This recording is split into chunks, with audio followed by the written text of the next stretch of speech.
ഞങ്ങളുടെ അടുത്ത ചാപ്റ്റർ ആണ് പെരിമീറ്ററിന്റെ ഏരിയ. പെരിമീറ്റർ ഏരിയ നമുക്ക് ഏറ്റവും ആവശ്യമായ ഒരു നിത്യജീവിതത്തിൽ നമുക്ക് എന്നും ഉപയോഗിക്കുന്ന ഒരു സംഭവമാണ് ഏരിയ അല്ലെ പെരിമീറ്റർ ഒക്കെ. പെരിമീറ്റർ എന്ന് പറഞ്ഞാൽ ചുറ്റളവാണ്, ഒരു ചുറ്റുമുള്ള അളവാണ്. ഈ ഒരു ഫിഗർ നോക്കുക, ട്രയാങ്കിൾ ആണ്. ആ ട്രയാങ്കിളിന്റെ ചുറ്റുമുള്ള അളവിനെയാണ് എന്ത് പറയാ, പെരിമീറ്റർ എന്ന് പറയാം, ചുറ്റളവ്. ഏരിയ എന്ന് പറയുന്നത് കണ്ടോ, ഈ ഒരു ഫിഗർ നോക്കുക, ഇതിന്റെ ഉള്ളിൽ കണ്ട് എത്ര എണ്ണം, എത്ര ചെറിയ ചെറിയ സ്ക്വയേഴ്സ് ഉണ്ട്. ഇത് റെക്ടാങ്കിൾ ആണ് അല്ലെ, ചെറിയ ചെറിയ ഓരോ സ്ക്വയർ, ആ എത്ര എണ്ണം ഉണ്ട്. ഇവിടെ നിന്ന് ഇവിടെ എത്ര, 9 എണ്ണം ഉണ്ട്. ഇവിടെ എത്ര, 5 അല്ലെ. അപ്പൊ 9 × 5 അത് ചെയ്താൽ നമുക്ക് ഏരിയ കിട്ടും. അപ്പൊ ഇതിന്റെ ഉള്ളിലുള്ള മൊത്തത്തിന്റെ അളവിനെയാണ് ഏരിയ എന്ന് പറയുന്നത്. ഇതിന് ചുറ്റുമുള്ള അളവാണ് ഇത്. 9 കണ്ടില്ലേ, 5. ഇത് ചുറ്റുമുള്ള അളവാണ് എന്ത്, പെരിമീറ്റർ ആണ് എന്ന് പറയുന്നത്. അതേപോലെ ഇതിന്റെ ഈ ട്രയാങ്കിളിന്റെ ചുറ്റുമുള്ള അളവാണ് എന്ത്, പെരിമീറ്റർ. ഉള്ളിലുള്ള അളവിനെയാണ് എന്ത് പറയാ, ഏരിയ എന്ന് പറയുക. ഏരിയയും പെരിമീറ്ററും ഏരിയയും അത് നമ്മളെ ഹാളിലൊക്കെ ടൈൽസ് ഇടുമ്പോൾ അല്ലെങ്കിൽ കാർപ്പറ്റ് യൂസ് ചെയ്യുമ്പോൾ അതിനൊക്കെ നമ്മൾ ഉപയോഗിക്കുന്നതാണ് പെരിമീറ്ററും ഏരിയ. അതിന്റെ സ്ക്വയർ ഫീറ്റ് ഒക്കെ നമ്മൾ കാണും. അപ്പൊ അതിനൊക്കെ വേണ്ടിയിട്ട് നമ്മൾ യൂസ് ചെയ്യുന്നതാണ്. നമ്മൾ നിത്യജീവിതത്തിൽ ഒരുപാട് ബിൽഡിംഗ് ഒക്കെ ഉണ്ടാക്കുമ്പോഴൊക്കെ ഉപയോഗിക്കും ഏരിയ, അതിന്റെ സ്ക്വയർ ഫീറ്റും കാര്യങ്ങളൊക്കെ. അപ്പൊ അത് നമ്മൾ വളരെയധികം ശ്രദ്ധിക്കേണ്ട ഒരു കാര്യമാണ്. എക്സാമിന് മാത്രമല്ല നിത്യജീവിതത്തിൽ നമ്മൾ യൂസ് ചെയ്യുന്ന കാര്യമാണ് ഈ പെരിമീറ്ററും ഏരിയ ഒക്കെ. ഇപ്പൊ ഈ പെരിമീറ്റർ നമ്മൾ ഒരു മതില്, വേലി കെട്ടുമ്പോൾ, വീടിന് ചുറ്റും മതില് അല്ലെങ്കിൽ വേലിയോ കെട്ടുമ്പോൾ നമ്മൾ എന്താണ്, പെരിമീറ്റർ ഒക്കെയാണ് അതിന്റെ അത് മൊത്തം പെരിമീറ്റർ ഒക്കെ നോക്കുകയാണ് ചെയ്യുക. ഓക്കെ, ഇതിലേക്ക് പോവാം. ഇവിടെ ഉണ്ട്, when your family puts up a new fence around your home, how will they know how much fencing they need? When your family puts up a new fence around your home, അതായത് നിങ്ങളുടെ കുടുംബം, നിങ്ങളുടെ family ഒരു പുതിയ ഒരു വേലി കെട്ടുകയാണ് അല്ലെ, വീടിന് ചുറ്റും പുതിയൊരു വേലി കെട്ടുകയാണ്. How will they know how much fencing they need? എത്ര അതിന് മതില് അല്ലെങ്കിൽ എത്ര ഇത് ആവശ്യമാണ്, എങ്ങനെയാണ് നമുക്ക് അറിയാം? അത് കെട്ടാൻ വേണ്ടിയിട്ട് എത്ര വേലികൾ നമുക്ക് അത് ആവശ്യമാണ്. അപ്പൊ അതാണ് എന്ത്, പെരിമീറ്റർ എന്ന് പറയുന്നത്. ചുറ്റുമുള്ള ആള്, വീടിന്റെ ചുറ്റും എത്ര സ്ഥലം, വീടിന്റെ ചുറ്റുമുള്ള ആള്. ഈ ഒരു ഫിഗർ കാണില്ലേ, വീട്. അപ്പൊ ഇതിന്റെ ഇതാണ് എന്താണ്, ഇതിന്റെ വേലി എന്ന് പറയുന്നത്, മതില് എന്ന് പറയുന്നത് അല്ലെ. ആ ചുറ്റും എത്ര അളവുണ്ട് ആ വീടിന്റെ. ഇപ്പൊ ഇവിടെയാണ് അറൗണ്ട്, ഇവിടെയാണ് കെട്ടുന്നതെങ്കിൽ ഇത് മൊത്തം, ഇതിന് ഇവിടുന്ന് ഇവിടത്തേക്കുള്ള ദൂരം, ഇവിടുന്ന് ഇവിടത്തേക്കുള്ള ദൂരം, ഇവിടുന്ന് ഇവിടത്തേക്കുള്ള ദൂരം, ഇവിടുന്ന് ഇവിടത്തേക്കുള്ള ദൂരം, അതിനെയാണ് ഇത്. അത് മൊത്തം കൂട്ടിക്കഴിഞ്ഞാൽ നമുക്ക് എന്ത് കിട്ടും, പെരിമീറ്റർ കിട്ടും. ഓക്കെ, അങ്ങനെയാണ് പെരിമീറ്റർ നമുക്ക് മനസ്സിലാവും. അടുത്ത് നോക്കുക, പെരിമീറ്ററിന്റെ definition. The perimeter of a figure is the distance all the way around the figure. Perimeter, ഫിഗറിന്റെ പെരിമീറ്റർ എന്ന് പറയുന്നത് എന്താണ്, ഡിസ്റ്റൻസ് ആണ്, ദൂരം. ഓൾ ദ വേ, ആ ഫിഗറിന്റെ ചുറ്റുമുള്ള മൊത്തത്തിലുള്ള ദൂരത്തിനെയാണ്, ചുറ്റുമുള്ള ആ ഒരു ചിത്രത്തിന്റെ അല്ലെങ്കിൽ ഒരു വസ്തുവിന്റെ ചുറ്റുമുള്ള ഫിഗറിനെയാണ് എന്ത് പറയാ, പെരിമീറ്റർ എന്ന് പറയാം, ചുറ്റളവ് എന്ന് പറയാം. ഇതൊരു റെക്ടാങ്കിൾ ആണ്. ഈ ഒരു റെക്ടാങ്കിളിന് ഇതെന്താണ്, ഇത് ലെങ്ത് ആണ്. ഈ 9 സെന്റിമീറ്റർ എന്നുള്ള ലെങ്ത് ആണ്, നീളം. 5 സെന്റിമീറ്റർ വിഡ്ത്ത് ആണ് അല്ലെങ്കിൽ ബ്രെഡ്ത്ത്, അതായത് വീതി അല്ലെ. 9 സെന്റിമീറ്ററും 5 സെന്റിമീറ്ററും എന്താണ്, മൊത്തം കൂട്ടിക്കഴിഞ്ഞാൽ ഇത് ലെങ്ത്തിന് നമുക്ക് എന്താ, L എന്നാക്കാം, ബ്രെഡ്ത്തിന് B എന്നാക്കാം. L+B+L+B ചെയ്ത് കഴിഞ്ഞാൽ നമുക്ക് പെരിമീറ്റർ കിട്ടും. ഇത് മൊത്തം കൂട്ടിക്കഴിഞ്ഞാൽ അത്രയേ ഉള്ളൂ. അറൗണ്ടിലുള്ള ആ ഒരു ഫിഗറിന്റെ അറൗണ്ടിൽ വരുന്ന മൊത്തം ആഡ് ചെയ്ത് കഴിഞ്ഞാൽ നമുക്ക് പെരിമീറ്റർ കിട്ടും. The perimeter of a figure is the distance all the way around the figure. Okay, perimeter is found by adding the length of side together. അതായത് പെരിമീറ്റർ എങ്ങനെ കണ്ടെത്തുക, ആ ലെങ്ത് മൊത്തം കൂട്ടിക്കഴിഞ്ഞു കഴിഞ്ഞാൽ നമുക്ക് പെരിമീറ്റർ കിട്ടും. ആ ലെങ്ത് എന്ന് പറഞ്ഞാൽ വിഡ്ത്തും കൂടി ഉൾപ്പെടുന്നതാണ്, ഈ ലെങ്ത്തും വിഡ്ത്തും അല്ലെ. ഇവിടെ ഉണ്ടോ പി, ആ പെരിമീറ്ററിന് ഷോർട്ട് ആയിട്ട് പി എന്ന് എഴുതിയതാണ്. 5 centimetre plus 9 centimetre plus 5 centimetre plus 5 9 5 9, ഇത് മൊത്തം കൂട്ടിക്കഴിഞ്ഞാൽ നമുക്ക് പെരിമീറ്റർ കിട്ടും. 28 സെന്റിമീറ്റർ ആണ് അപ്പൊ അതിന്റെ ആൻസർ വരിക. അതായത് നമുക്ക് ഇങ്ങനെ ഇപ്പൊ ഒരു ഇക്വേഷൻ ഉണ്ടാക്കാൻ പറ്റും അല്ലെ. എങ്ങനെയാണ് ഇക്വേഷൻ ഉണ്ടാക്കുക, പെരിമീറ്ററിന്റെ ഇക്വേഷൻ L+B+L+B. അപ്പൊ 2LA+ 2b അല്ലെ 2l 2l-ഉം 2b-യും. അപ്പൊ 2 കോമൺ ആയിട്ട് പുറത്തെടുത്തിട്ട് ബ്രാക്കറ്റിനുള്ളിൽ l പ്ലസ് ബി എന്ന് എഴുതും. 2 into l plus b. അങ്ങനെയാണ് നമുക്ക് പെരിമീറ്റർ ഓഫ് റെക്ടാങ്കിളിന്റെ ഇക്വേഷൻ കിട്ടുന്നത്. റെക്ടാങ്കിളിന്റെ ഇക്വേഷൻ ആണ്. Okay, perimeter of rectangle 2 into l plus b. അപ്പൊ പെരിമീറ്റർ ഓഫ് സ്ക്വയർ ആണെങ്കിൽ സ്ക്വയറിന്റെ പ്രത്യേകത എന്തായിരിക്കും? എല്ലാം ഒരേപോലെ ആയിരിക്കുമല്ലോ, 4 സൈഡും ഒരേപോലെ ആയിരിക്കും. അപ്പൊ l plus l plus l plus l plus മാത്രമേ ഉണ്ടാവുള്ളൂ, b ഉണ്ടാവില്ല. എല്ലാം 4 ഒരു വേരിയബിൾ തന്നെയാണ് വരിക. അല്ലെങ്കിൽ s plus s plus s plus s plus അല്ലെ a plus a plus a plus. അപ്പൊ 4 into a അല്ലെങ്കിൽ 4 into സൈഡ് അല്ലെ 4 കൊണ്ട് ഗുണിച്ചാൽ മതിയല്ലോ. ഇത് റെക്ടാങ്കിൾ ആയതുകൊണ്ട് 2 into l പ്ലസ് b എന്ന് പറയും. ഓക്കെ, അടുത്തത് find the perimeter of the figures. നമുക്ക് ഈ ഫിഗേഴ്സിന്റെ ഒക്കെ പെരിമീറ്റർ കാണണം. കണ്ടല്ലേ 6 മീറ്റർ 6 മീറ്റർ 6 മീറ്റർ 6 മീറ്റർ 4. അതായത് എന്താണ്, ഇതൊരു സ്ക്വയർ ആണ് അല്ലെ. സ്ക്വയർ ആവുമ്പോൾ ഇത് മൊത്തം കൂട്ടുക അല്ലെ, 6 പ്ലസ് 6 പ്ലസ് 6 പ്ലസ് 6 അപ്പൊ 24 മീറ്റർ കിട്ടും. അതായത് അല്ലെങ്കിൽ 6 into 4 എത്ര, സ്ക്വയർ ആവുമ്പോൾ 4 കൊണ്ട് മൾട്ടിപ്ലൈ ചെയ്താൽ 4 കൊണ്ട് മൾട്ടിപ്ലൈ 6 into 4 ചെയ്ത് കഴിഞ്ഞാൽ 24 മീറ്റർ കിട്ടും.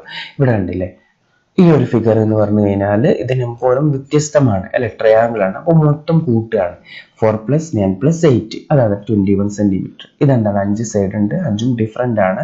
ഒരേ സൈഡ് ആണെങ്കിൽ 5 കൊണ്ട് വിളിച്ചാൽ മതി അല്ലെ. 5 എല്ലാം കൂട്ടിക്കഴിഞ്ഞാൽ 13, ഇതൊക്കെയാണ് എന്ത് 26 കിട്ടും.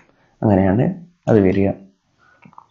ഇനി സ്ക്വയർ ആണ്, പെരിമീറ്റർ ഓഫ് എ സ്ക്വയർ. അപ്പൊ പെരിമീറ്റർ ഓഫ് എ റെക്ടാങ്കിൾ നമ്മൾ ഇവിടെ നോക്കി അല്ലെ. Perimeter of a rectangle 2 into l plus b. Perimeter of a square is A figure with 4 equal side. 4 equal side ആണ്. സ്ക്വയറിന്റെ പ്രത്യേകത 4 ഈക്വൽ ആയിരിക്കും. റെക്ടാങ്കിൾ ആണെങ്കിൽ 4 രണ്ടും ഡിഫറെന്റ് ആയിരിക്കും. ലെങ്ത് ഒരേപോലെ, ബ്രെഡ്ത്ത് ഒരേപോലെ ആയിരിക്കും. The perimeter can be found by adding all 4 sides together. 4 സൈഡും ഒരുമിച്ച് കൂട്ടിക്കഴിഞ്ഞാൽ നമുക്ക് അതിന്റെ പെരിമീറ്റർ കിട്ടും സ്ക്വയറിന്റെ. അല്ലെങ്കിൽ ഗുണിച്ചാൽ മതി. It can also be found by multiplying the side length by 4. അതായത് നമുക്കത് കൂട്ടുന്നതിന് പകരം 4 കൊണ്ട് മൾട്ടിപ്ലൈ ചെയ്ത് കഴിഞ്ഞാലും നമുക്കത് കിട്ടും. സ്ക്വയറിന്റെ പെരിമീറ്റർ ആണ്. So the formula for the perimeter of a square is P equal to perimeter equal to 4s. 4 into s എന്നാണ് അതിന്റെ ഫോർമുല വരുന്നത്. Find the perimeter of a square using the formula P equal to 4s. ഇത് കണ്ടില്ലേ, 9 metre 9 metre 9 metre 9 metre. അപ്പൊ ഇത് വെച്ചിട്ട് നമുക്ക് പെരിമീറ്ററിന്റെ സ്ക്വയറിന്റെ പെരിമീറ്റർ കാണാൻ പറ്റും. അതായത് 9 into 4 ചെയ്താൽ മതി 36. ഇതിലെന്താ 7 ആണ്, എല്ലാം ഒരേ സൈഡിലാണ്. 7 into 4 ചെയ്താൽ 28. 11 ആണ്, 11 into 4 ചെയ്ത് കഴിഞ്ഞാൽ ഒരു സൈഡ് വന്നാൽ മതി. അപ്പൊ ബാക്കി നമുക്ക് പെരിമീറ്റർ കിട്ടും. 11 into 4 ചെയ്ത് കഴിഞ്ഞാൽ എത്ര കിട്ടും, 44 മില്ലിമീറ്റർ കിട്ടും. അടുത്തത് 5 സെന്റിമീറ്റർ ആണ്. 5 into 4 ചെയ്താൽ 20 കിട്ടും. ഓക്കെ, ഇനി പെരിമീറ്റർ ഓഫ് എ റെക്ടാങ്കിൾ. നമ്മൾ സ്ക്വയർ ആണ് പറഞ്ഞത്, റെക്ടാങ്കിൾ നമ്മൾ നേരത്തെ ഓൾറെഡി പറഞ്ഞു കഴിഞ്ഞു. Okay, rectangle is A figure with 4 side opposite sides are equal. Rectangle പ്രത്യേകത ഓപ്പോസിറ്റ് സൈഡ് ഈക്വൽ ആയിരിക്കും. ലെങ്ത് ഈക്വൽ ആയിരിക്കും, അതിന്റെ ബ്രെഡ്ത്തും ലെങ്ത് പരസ്പരം ഈക്വൽ ആയിരിക്കും, ബ്രെഡ്ത്തും പരസ്പരം ഈക്വൽ ആയിരിക്കും. The perimeter can be found by adding all 4 side together. അല്ലെ, 4 സൈഡും ഒരുമിച്ച് കൂട്ടിക്കഴിഞ്ഞാൽ നമുക്ക് പെരിമീറ്റർ കിട്ടും. It can also be found by adding twice the width together twice the length. അതായത് ലെങ്ത് ഒരുമിച്ച് കൂട്ടിയാലും ബ്രെഡ്ത്ത് ഒരുമിച്ച് കൂട്ടിയാലും കിട്ടും. 2 വിഡ്ത്ത് പ്ലസ് 2 L. അതായത് 2 നമുക്ക് b ആക്കിയാലും, b എന്ന് എഴുതിയാലും 2w എന്നുള്ള വിഡ്ത്ത് ആണ്. ബ്രെഡ്ത്ത് എന്ന് നമുക്ക് എഴുതാം 2b പ്ലസ് 2l. ഇപ്പൊ 2 into l plus b മുന്നേ പഠിച്ചത് 2 into l plus b എന്നാണ്. അങ്ങനെ പഠിച്ചാൽ മതി. 2b plus 2l പെരിമീറ്റർ കാണാനാണ് പറയുന്നത്. അപ്പൊ 12 24 പ്ലസ് 30 അല്ലെ, ഇത് എത്രയാണ്, 2 into l plus b ആണ്. അപ്പൊ 2 into l 6 plus 8 എത്രയാണ്, നമുക്ക് അങ്ങനെ വെച്ച് ചെയ്യാം. 6 plus 8 എത്രയാണ്, 14 and 14 into 2 28. 7 plus 20 എന്ന് പറയുന്നത് 27 is 27 54 ആയിട്ട് വരിക. 9 plus 5 എന്ന് പറയുന്നത് 14 ആണ്. 14 into 2 എന്ന് പറയുന്നത് എത്രയാണ്, 28 ആണ് വരിക. ഇപ്പൊ നമ്മൾ പെരിമീറ്ററിനെ കുറിച്ച് വ്യക്തമായ ഒരു ഐഡിയ ഉണ്ടായി അല്ലെ, പെരിമീറ്റർ എന്താണെന്നുള്ളത്. പെരിമീറ്റർ നമുക്കൊരു വേലിയൊക്കെ, വീടിന് വേലിയൊക്കെ കിട്ടാൻ ചുറ്റുമുള്ള അളവ്, ആ ചുറ്റും എത്ര, ആ വീടിന് എത്ര ചുറ്റും എത്ര ഇതുണ്ട്, അളവുണ്ട്, അതിനാണ് പെരിമീറ്റർ എന്ന് പറയുന്നത് അല്ലെ. ഒരു വസ്തുവിന്റെ ചുറ്റുമുള്ള അളവിനാണ് നമ്മൾ പെരിമീറ്റർ എന്ന് പറഞ്ഞാൽ. ഇനി നമ്മൾ പറയാൻ പോകുന്നത് ഏരിയ ആണ്. If your parents wants to put new carpet in your room, how will they know how much carpet to buy? അതായത് ഒരു റൂമിലെ കാർപ്പറ്റ് നമ്മൾ പുതിയൊരു കാർപ്പറ്റ് വെക്കണം എന്ന് വെക്കുക. റൂമിൽ പാരൻസിന് പുതിയൊരു കാർപ്പറ്റ് നമ്മൾ റൂമിൽ വെക്കുന്നുണ്ട്. How will they know how much carpet to buy? എത്ര കാർപ്പറ്റ് ആവശ്യമുണ്ട്, അങ്ങനെയാണ് അവർ അറിയുക. അപ്പൊ നമ്മൾ അങ്ങനെയുള്ള സംഭവത്തിനാണ് ഏരിയസ്. ഏരിയയാണ് അതിന്റെ വിസ്തീർണം, അതായത് സ്ക്വയർ ഫീറ്റ്. അതായത് എങ്ങനെ ചോദിക്കും, എത്ര സ്ക്വയർ ഫീറ്റ് വേണമെന്നാണ് ചോദിക്കും. ഇപ്പൊ ടൈൽസ് ഇടുമ്പോൾ അല്ലെങ്കിൽ കാർപ്പറ്റ് വാങ്ങുമ്പോൾ കടക്കാർ നമ്മളോട് ചോദിക്കുന്നുണ്ട് എത്ര ടൈൽസ് വേണം. അപ്പൊ സ്ക്വയർ ഫീറ്റിന്റെ അളവാണ് നോക്കുക. അതായത് ഏരിയ എപ്പോഴും സ്ക്വയർ സെന്റിമീറ്റർ, അതിന്റെ സ്ക്വയറിലാണ് വരിക അല്ലെ. ലെങ്ത്തും ബ്രെഡ്ത്തും കൂടി മൾട്ടിപ്ലൈ ചെയ്തിട്ടാണ് അത് വരിക ഏരിയ. അപ്പോൾ the area of a figure is the number of squares unit that covers the surface of the closed figure. Area of the figure എന്ന് പറയുന്നത് number of square unit, എത്ര സ്ക്വയർ യൂണിറ്റ് ഉൾക്കൊള്ളുന്നത് വെച്ചിട്ടുണ്ട്. that cover, അത് cover ചെയ്യുന്നത് the surface of the closed figure. അപ്പോൾ closed ഫിഗറിനെ അത് എന്ത് ചെയ്യുന്നുണ്ട്, കവർ ചെയ്യുന്നത്. അതായത് ഉദ്ദേശിക്കുന്നത് ഈ ഒരു ഫിഗർ നോക്കുക, 45 സ്ക്വയർ യൂണിറ്റ് ആണ് ഇതിലുള്ളത്. അതായത് ഇതെന്താണ് ഇങ്ങനെ പോകുന്നത്, ലെങ്ത് ആണ് ഇങ്ങനെ പോകുന്നത്, വിഡ്ത്ത് ആണ്, ബ്രെഡ്ത്ത് ആണ്. അപ്പോൾ 1 2 3 4 5 6 7 8 9 എന്ന് 9 സ്ക്വയർ, അതിൻ്റെ ഉള്ളിൽ തന്നെ 9 സ്ക്വയർ ഉണ്ട്. 1 2 3 4 5 ചെറുപ്പത്തിലാണ് 5 ഉണ്ട്. 9 × 5 45, അങ്ങനെയാണ് ഇത് കിട്ടുക. അപ്പോൾ ഇത് മൊത്തം ഇങ്ങനെ ഓരോന്ന് കൂട്ടിക്കഴിഞ്ഞാൽ 45 കിട്ടും. പക്ഷെ നമുക്ക് എന്ത് ചെയ്യാം, ഇത് ലെങ്ത്തും ഈ ഒരു വിഡ്ത്തും മൾട്ടിപ്ലൈ ചെയ്താൽ മതി എത്ര എണ്ണം ഉണ്ട് എന്ന്. അപ്പൊ ഇതിന്റെ ഉള്ളിലുള്ള ഇത് മൊത്തം അളവ് കിട്ടും അല്ലെ. അങ്ങനെ ചെയ്താൽ മതി. അതായത് പെരിമീറ്റർ എന്ന് പറഞ്ഞു കഴിഞ്ഞാൽ അതിന്റെ വ്യത്യാസം എന്ന് പറഞ്ഞാൽ ഇതിന് ചുറ്റുമുള്ള അളവാണ്, ഇവിടെ നിന്ന് ഇതിലുള്ള അളവാണ്. ഏരിയ എന്ന് പറഞ്ഞാൽ ഇത് ഉള്ളിൽ വരുന്ന എത്ര എണ്ണം ഈ ഉള്ളിൽ വരണം. അപ്പൊ ഈ കാർപ്പറ്റിന്റെ കേസിൽ നമുക്ക് എങ്ങനെ വരിക, ഇവിടെ മുതൽ ഇവിടത്തെ വരെയുള്ള നീളം നമ്മൾ അളക്കുക. റൂമാണ് എന്ന് വിചാരിക്കുക, ഇത് മുതൽ ഇത് വരെയുള്ള അത് എത്രയാണ്, 9 സെന്റിമീറ്റർ, 9 മീറ്റർ ആയിരിക്കും എന്ന് വിചാരിക്കുക. ഇവിടെ മുതൽ ഇവിടത്തം വരെയുള്ളത് 5 മീറ്റർ ആയിരിക്കും. അപ്പൊ 9 × 5 ചെയ്ത് കഴിഞ്ഞാൽ അതിന്റെ ഏരിയ കിട്ടും. അത്രയേ ഉള്ളൂ വ്യത്യാസം. പെരിമീറ്റർ ആണെങ്കിൽ ഇവിടെ 9, ഇവിടെ 5. അപ്പൊ ഇവിടെയും 9, ഇവിടെയും 5, എല്ലാം കൂട്ടുകയാണ് ചെയ്യുക. 9 + 5 14, 14 + 14 28 ആണ് അവിടെ വരിക. ഇവിടെ ഏരിയ എന്ന് പറയുന്നത് 9 ഉം 5 ഉം ആണെങ്കിൽ, ആ റൂമിന്റെ 9 ഉം 5 ഉം ആണെങ്കിൽ 9 × 5 45 ആണ് വരിക. അതിന്റെ ഉള്ളിലുള്ള നമുക്ക് സ്ക്വയർ ഫീറ്റിന്റെ അളവ് കിട്ടും. A square unit is a unit that has 4 equal sides. 4 equal side ഉണ്ട്. ഒരു സ്ക്വയർ യൂണിറ്റ് 4 ഈക്വൽ സൈഡ്. അപ്പോൾ ഏരിയന്റെ യൂണിറ്റ് എപ്പോഴും ശ്രദ്ധിക്കണം, 1 സെന്റിമീറ്റർ സ്ക്വയർ ആണ് വരിക. എപ്പോഴും 1 സെന്റിമീറ്റർ സ്ക്വയർ ആണ് ഏരിയ വരിക. For metric unit we say unit squared, centimeter squared or centimeter square. The area of a figure is found by finding how many square unit it takes to cover its surface. അപ്പോൾ area of a figure എന്ന് പറയുന്നത് എത്ര square unit ഉണ്ടാകുന്നത്. അപ്പോൾ അതിന്റെ ഇപ്പൊ ഏരിയന്റെ unit ഇപ്പോൾ centimetre square അല്ല മീറ്റർ ആണ്, മീറ്റർ സ്ക്വയറിലാണ് വരിക. ഇതുണ്ടല്ലേ 1 2 3 4 5 6 7 8 ഇങ്ങനെ നോക്കി ഇതിൽ എത്ര സ്ക്വയർ യൂണിറ്റ് വരുന്നുണ്ട് ഇങ്ങനെ നോക്കാം. 1 2 3 4 5 1 2 3 4 4 × 5 ഇപ്പൊ 20 ആണ് ഇവിടെ ഈ ഒരു ഏരിയ വരുന്നത്, ഈ ഒരു ഫിഗറിന്റെ ഏരിയ വരുന്നത്. അപ്പൊ ഇതിന്റെയൊക്കെ ഏരിയ കാണും നമ്മൾ. ഈ ഒരു ഫിഗർ കണ്ടില്ലേ, ഇതിൽ ഷെയ്ഡ് ചെയ്ത ഈ ഒരു കളർ ചെയ്ത പോർഷന്റെ ഏരിയ ആണ്. അപ്പൊ എങ്ങനെ ഇത് കാണാം, 16 സ്ക്വയർ യൂണിറ്റ് എന്ന് കണ്ട 16 സ്ക്വയർ യൂണിറ്റ് അല്ലെ. 1 2 3 4 5 6 7 8 9 10 11 12 13 14 കംപ്ലീറ്റ് ഫിഗർ ഉണ്ട്. ഇത് പകുതി ഉണ്ട് അല്ലെ, 14.5, ഇതും പകുതി ഉണ്ട് 15, 15.5 16, ഇങ്ങനെ അതിന്റെ ഏരിയ കിട്ടും. അപ്പൊ ഇത് ഇങ്ങനെ പകുതിയിലായതുകൊണ്ട് നമ്മൾ ഇത് ഒന്ന് കൂട്ടിയിട്ട് ചെയ്യുന്നത്. ഇത് ഇങ്ങനെ ഫുൾ ആണെങ്കിൽ ഇവിടുന്നും എത്ര എണ്ണം ഉണ്ട് നോക്കി അത് മൾട്ടിപ്ലൈ ചെയ്താൽ മതി. ഇതും അങ്ങനെ തന്നെ, ഇത് എണ്ണി കഴിഞ്ഞാൽ നമുക്ക് 27 സ്ക്വയർ യൂണിറ്റ് കിട്ടും, 30 സ്ക്വയർ യൂണിറ്റ് കിട്ടും. ഓക്കെ, ഇവിടത്തില് എത്ര എണ്ണം ഉണ്ട്, 1 2 3 4 5 6 6.5 7 7.5 8 സ്ക്വയർ യൂണിറ്റ് ആണ് അതിലുള്ളത്.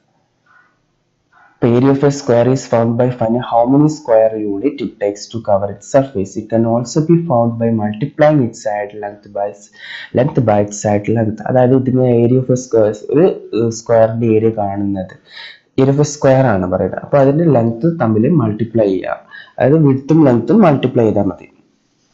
Multiplying a number by itself is also called squaring it. ഒരു സ്ക്വയർ എന്ന് പറയുന്നത് അതിന്റെ ലെങ്ത് എല്ലാം 4 സൈഡും ഈക്വൽ ആയിരിക്കുമല്ലോ.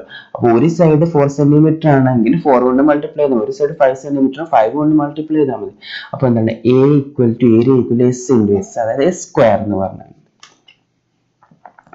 Area of a square. ഒരു സ്ക്വയർ കാണാൻ ഏരിയ, അതായത് സ്ക്വയറിന്റെ ഏരിയ കാണാൻ 4 സെന്റിമീറ്റർ ആണ് ഒന്ന് അല്ലേ. 4 സെന്റിമീറ്റർ, ഒരു സൈഡ് 4 സെന്റിമീറ്റർ 16 ആയിരിക്കും. 5 ആണ്, 5 into 4 20. സോറി 4 അല്ല, 4 കൊണ്ടല്ല, അതിന്റെ അതേ നമ്പർ കൊണ്ടാണ് മൾട്ടിപ്ലൈ ചെയ്യേണ്ടത്. 5 into 5 25 സ്ക്വയർ യൂണിറ്റ് ആണ്. പെരിമീറ്റർ ആണെങ്കിലോ 4 കൊണ്ട് multiply. 7 into 7 49, 9 into 9 81. Area of a rectangle. ഒരു റെക്ടാങ്കിളിന്റെ ആണെങ്കിൽ, സ്ക്വയറിന്റെ ആണെങ്കിൽ അതേ നമ്പർ കൊണ്ട് തന്നെ മൾട്ടിപ്ലൈ ചെയ്താൽ മതി ഏരിയ കാണാൻ.